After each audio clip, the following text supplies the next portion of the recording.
بسم اللہ الرحمن الرحیم۔ دوستو، ڈریکولا کا نام تو آپ نے سنا ہی ہوگا اور اس پر بہت سی فلمیں بھی دیکھی ہوں گی کہ اسے ایک طاقتور انسان دکھایا جاتا ہے جو دن سارا تابوت میں سویا رہتا ہے اور رات کو باہر نکل آتا ہے اور لوگوں کو تلاش کر کے ان کا خون پیتا ہے جو اسے مزید طاقت دیتا ہے، لیکن دن کی روشنی اس کے لیے موت کا سبب ہوتی ہے، یعنی جب اس پر دھوپ پڑتی ہے تو وہ جل کر راکھ ہو جاتا ہے۔ ڈریکولا نامی کتاب کے آنے کے بعد اس پر ہالی ووڈ، بالی ووڈ اور دنیا کے بہت سے ممالک میں اس پر بہت سی فلمیں، ڈرامے، کارٹون بن چکے ہیں، لیکن اس کی حقیقت میں آپ کو بتاتا چلوں یہ کوئی فرضی کردار نہیں بلکہ حقیقی ہے جو کہ سلطنت عثمانیہ میں تھا اور سلطان محمد فاتح کی اس کے ساتھ بہت سی جنگیں بھی ہوئیں۔ یہ کہانی ہے کیا؟ کیسے یہ سالوں خون پی کر دنیا کا طاقتور انسان بنا رہا؟ آج کی ویڈیو میں ہم اسی کردار کے بارے میں تفصیل سے جاننے والے ہیں۔ آؤ جانے کچھ کے ناظرین کو ہم خوش آمدید کہتے ہیں، اور جن دوستوں نے ہمارے چینل کو ابھی تک سبسکرائب نہیں کیا ان سے گزارش ہے کہ وہ ہمارے چینل کو سبسکرائب کریں، اس ویڈیو کو لائک کریں، شیئر کریں اور بیل آئیکن کو ضرور کلک کریں تاکہ ہماری آنے والی نئی ویڈیو آپ تک بر وقت پہنچ سکے۔ دوستو، حال ہی میں ایک ڈریکولا والی فلم آئی ہے جس کے اندر اس حقیقت کو دکھایا گیا ہے کہ اس ڈریکولا کا اصل اوریجن کیا ہے۔ دراصل ڈریکولا کا لفظ ڈریکول سے نکلا ہے جس کا مطلب ہے کیلوں والا یا شیطان۔ ڈریکولا کا مطلب ہے شیطان کا بیٹا۔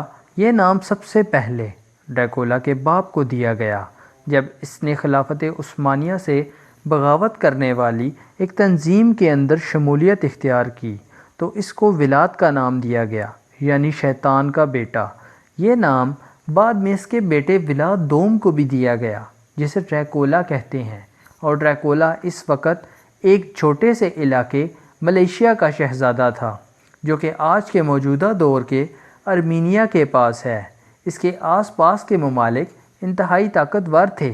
سلطنت عثمانیہ کے سلطان الفاتح کی فوجوں نے جب مغربی یورپ کی طرف پیش قدمی کی، جس کے اندر سربیا، بوسنیا، ہنگری، رومانیہ وغیرہ شامل ہیں، اس وقت رومانیہ کی فوجوں نے عثمانی فوجوں کے خلاف لڑنے کا ارادہ کیا تو لیکن ان کی فوجی طاقت بہت کم تھی، اس لیے وہ سلطنت عثمانیہ کے ساتھ امن معاہدہ کرنے پر مجبور ہو گیا۔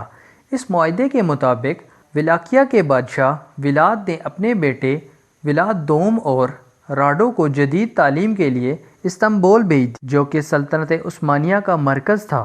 ولاد دوم بچپن سے ہی ایک سرکش، تشدد پسند اور ظالم فطرت رکھنے والا انسان تھا، جبکہ راڈو نے اسلام قبول کر لیا، جبکہ اس کے بھائی ولاد دوم غیر مسلم ہی رہا۔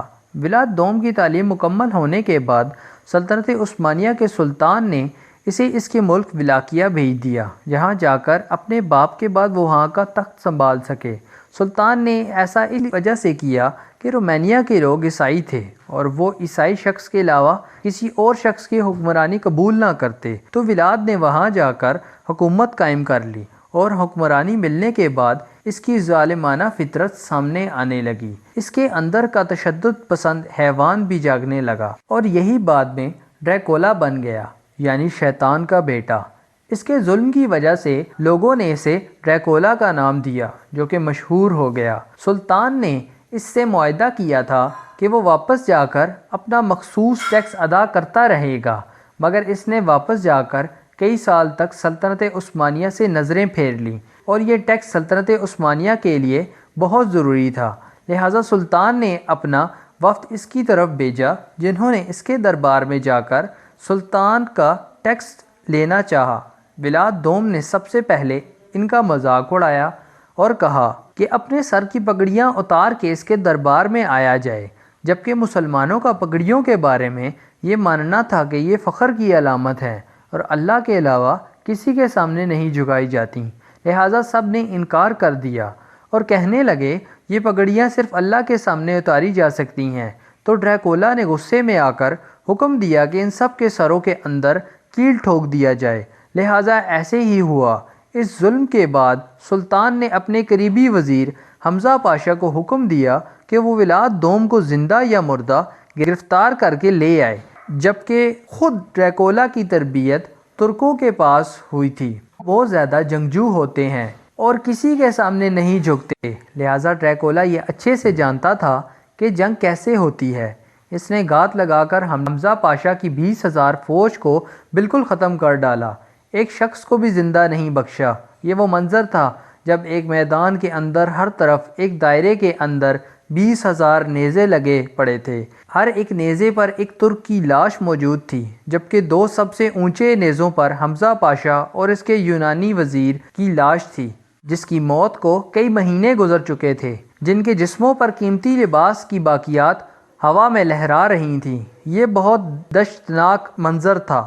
ایک شخص نے 20,000 سپاہیوں کو بنا رحم کیے نیزوں پر پرو کر ایک میدان کے اندر کئی مہینے تک لٹکائے رکھا۔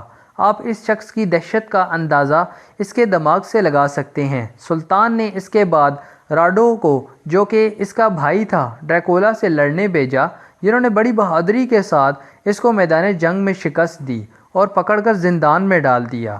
جب راڈو کی وفات ہوئی تو ملک کے اندر خانہ جنگی کی وجہ سے ڈریکولا پھر سے آزاد ہو گیا، لیکن آخر کار ڈریکولا 1476 کے اندر سلطان محمد دوم کی فوج کے سامنے پوشارس کے مقام پر آمنے سامنے ہوا اور اس کو موت کا مزہ چکھایا گیا۔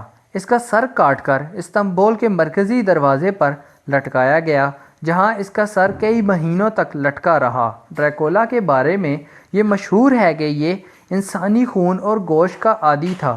یہ قصے کہانیاں کہاں تک درست ہیں، کہاں تک نہیں، کچھ کہا نہیں جا سکتا، لیکن اس کی جو تاریخ کے ساتھ تعلق تھا وہ ہم دیکھ چکے ہیں اور ہم آپ کو بتا چکے ہیں۔